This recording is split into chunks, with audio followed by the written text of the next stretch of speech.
السلام عليكم مشاهدينا الكرام، مرحبا بكم في قناة مصطفى أزناك. اليوم غنهضروا على فواكه الجافة والتمور.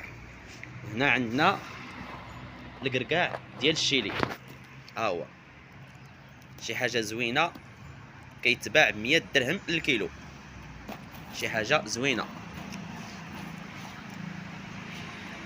وعندنا القرقاع ديال البلاد، ها هو شي حاجة زوينة، كيتباع ب120 درهم للكيلو.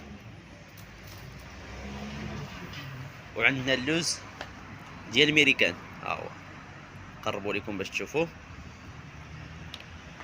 كيتباع ب70 درهم للكيلو. وعندنا تمر ديال التونس، شي حاجه زوينه،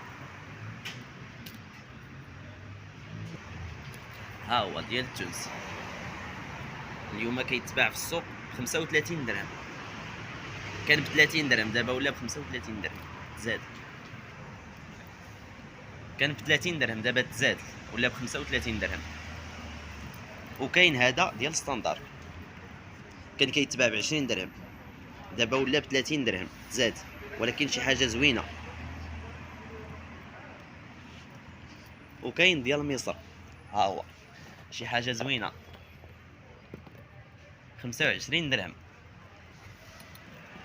كان كيتباع ب 15 درهم 18 درهم شويه ب 20 درهم، دابا ولا ب 25 درهم، ولكن شي حاجه زوينه.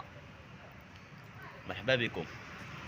وكاين تمر المزيان ديال الجزائر، ها هو شي حاجه كاليتي، شي حاجه زوينه، شي حاجه كاليتي، كيتباع ب 40 درهم، كيتباع ب 40 درهم، كان حتى هو ب 35 دابا ولا ب 40 درهم على حساب هاد الزيادات.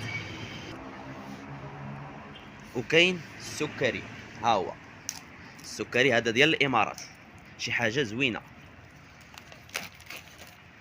الحبه ديالو غليظه، شفتوها الخوت، شي حاجه كاليتي،